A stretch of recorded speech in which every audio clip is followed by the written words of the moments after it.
He showed up to my father's funeral. That's not how most blind date stories begin, I know. But there he was standing in the back row of the church, holding a single white rose, looking painfully out of place in a wrinkled navy blazer and rain-soaked shoes. And in that surreal, aching moment, I thought, what the hell is he doing here? We hadn't spoken in weeks. We were never even dating. But something about him being there, silent, awkward, respectful, struck me deeper than any romantic gesture ever had. It was the kind of presence you can't explain, the kind that lingers long after words fail. I should have walked away, pretended not to see him. Instead, I nodded. Just once. And somehow, that one nod cracked open a door neither of us expected to walk through again. But let's rewind, shall we? Our first date was a disaster. It was my best friend Lauren who set it up. She said, "You've been divorced for 2 years, your work-life balance is non-existent, and your dog gets more hugs than any human. Let me set you up with someone normal." Normal turned out to be Jason, an IT consultant with a crooked smile, a too loud laugh, and a habit of talking with his hands like a magician without a trick. We met at a quiet Italian place downtown. He was 10 minutes late. I had already convinced myself to leave when he rushed in, apologizing for the traffic, and offering an awkward, one-armed hug that smelled vaguely of peppermint and nerves. The first 5 minutes were unbearable. He spilled water on the menu. I dropped my fork.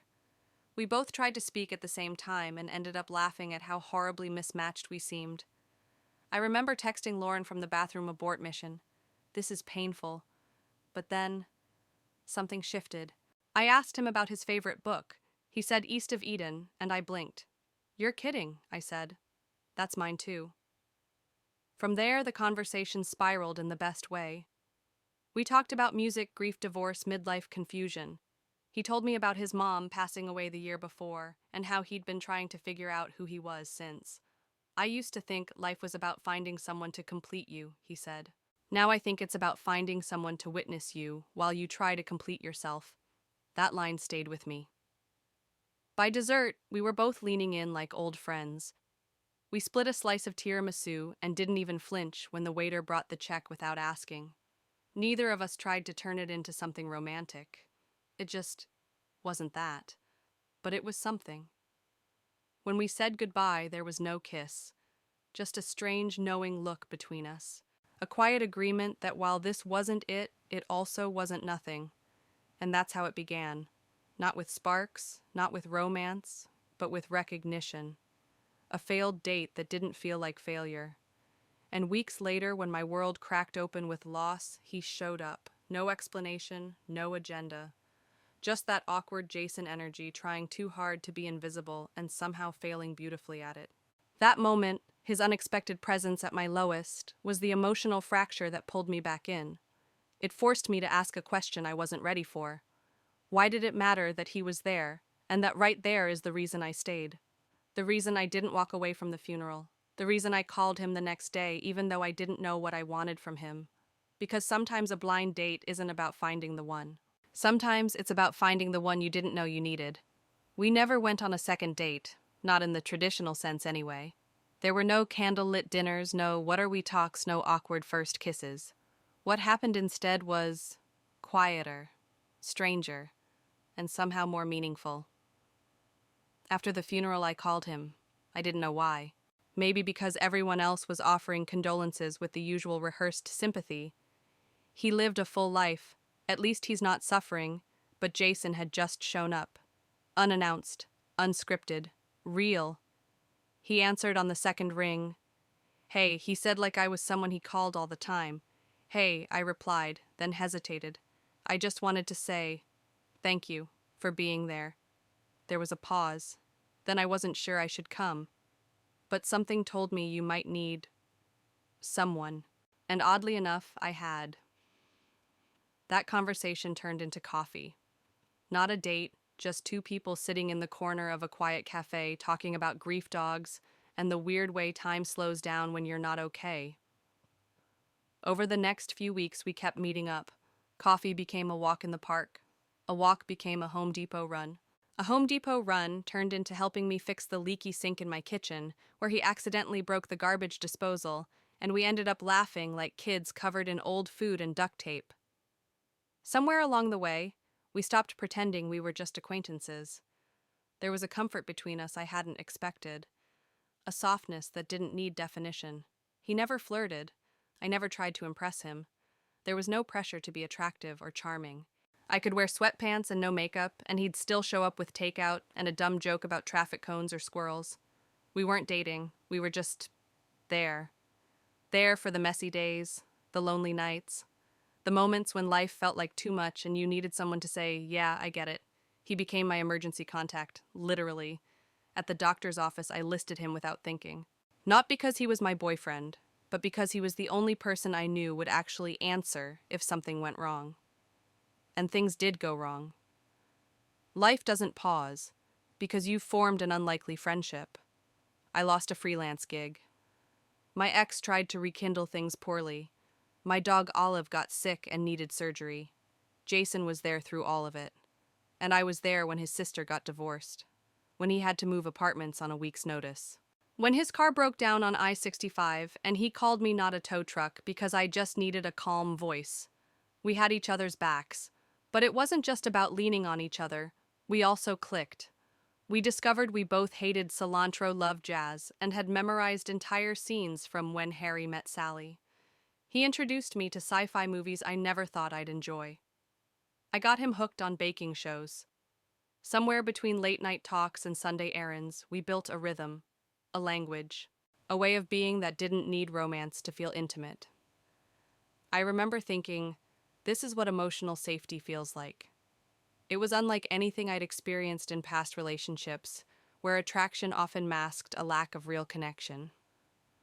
With Jason, it was reversed. No heat, but so much light. And then one night, sitting on my couch, eating Chinese food out of the box, he looked at me and said, "You're my favorite person, you know that." And without hesitation, I replied, "You're mine too." That's when I knew. We weren't in love. But we weren't just friends either. We were something else entirely. It started with a touch, nothing romantic, nothing dramatic. Just his hand on my shoulder one evening while I cried over a voicemail from my ex. A brief, comforting squeeze. But it lingered. Not on my skin, on my mind. That's when the lines started to blur. Not with passion. With presence. We were still the same, Jason and me, two people who'd somehow become the center of each other's everyday lives. But slowly, unspoken things began to form in the empty spaces between us. The late-night texts that lingered a little longer. The way he looked at me when I laughed too hard.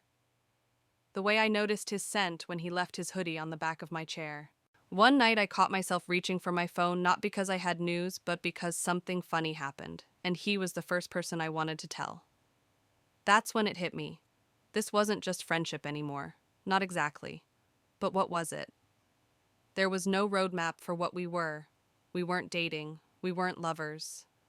But there was a tenderness in our connection that had grown deeper than most romantic relationships I'd known. We had trust, intimacy, a sense of emotional home. Still, I was afraid to speak it aloud. I didn't want to ruin the one relationship in my life that felt simple and safe. But simple was becoming complicated, and safety was starting to look like hesitation. One night while watching reruns of Frasier, I finally asked, "Do you ever think we're more than friends?" Jason didn't answer right away. He muted the TV and stared at the screen like the silence might offer clarity. Then he said, "Yeah, I do, but I don't know what that means." Neither did I. We weren't sleeping together. We weren't holding hands in public. There was no physical tension driving us forward, no expectations looming. But there was a weight in the room now, like we'd both peeked behind a curtain and couldn't unsee what was there. That conversation didn't end with a kiss or a fight. It ended with a decision to talk more. To be honest. To figure it out together. So we made new rules. We agreed not to force anything. No labels, no pressure. We'd keep showing up for each other like always, but we'd leave room to explore what this connection really meant. And surprisingly, that worked.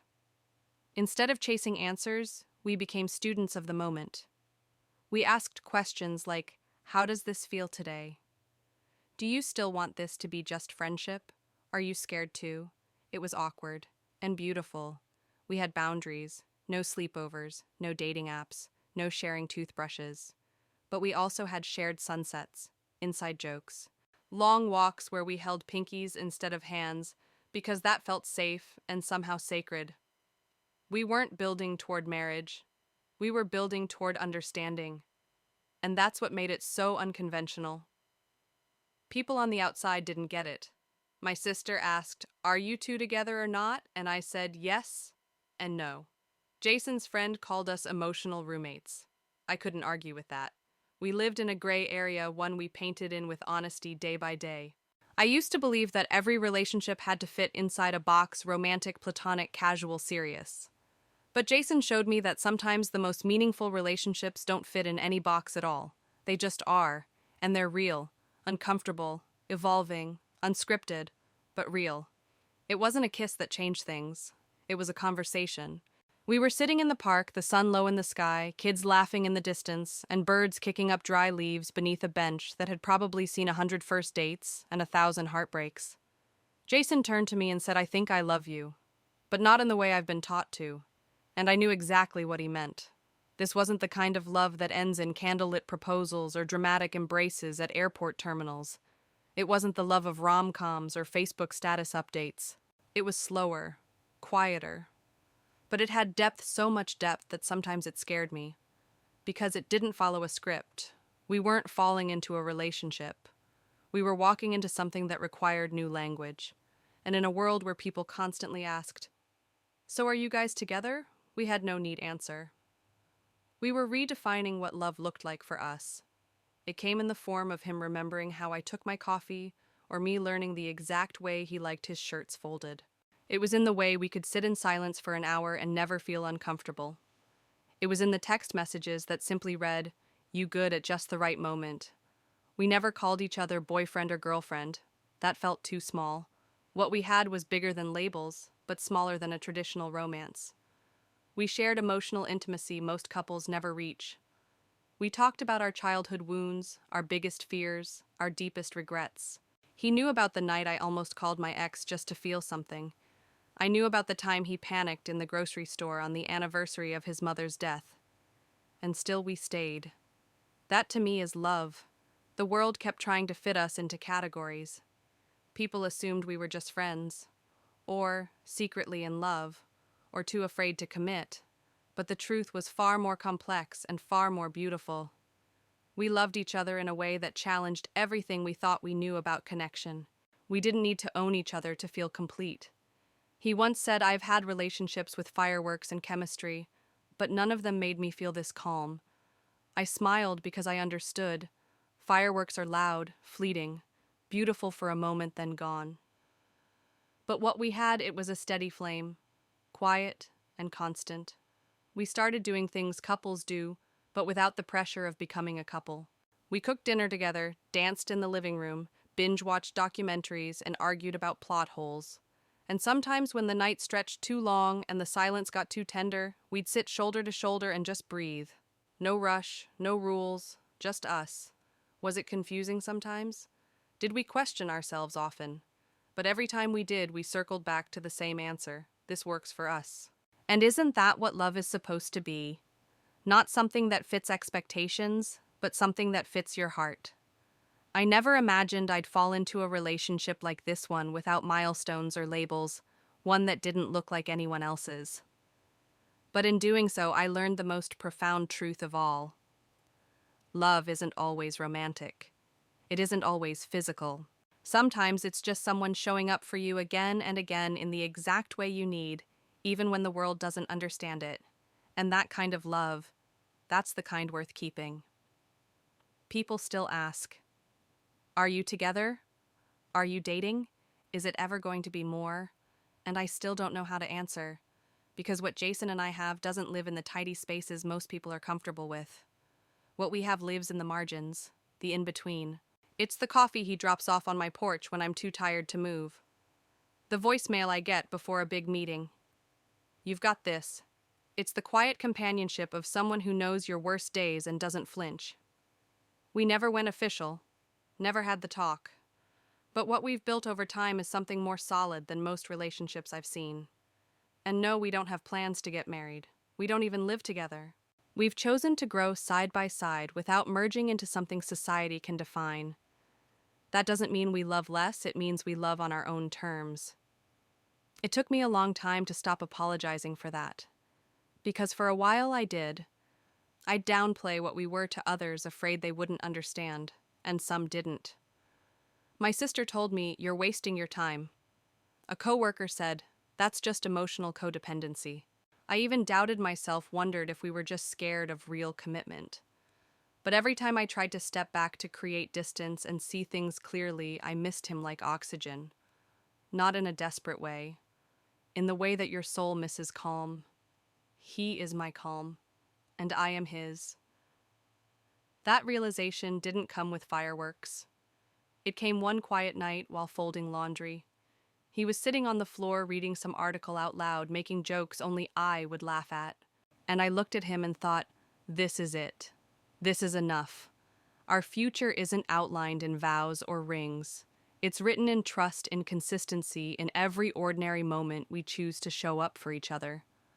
We've learned to stop looking for a label and instead focus on presence. Some days we're friends. Some days we're soulmates. Some days we're just two people trying to navigate life without making it any harder than it already is. And isn't that what love should be? A choice you make over and over, not because you have to, but because you want to. What we've created is unconventional, but it's real, and it's ours.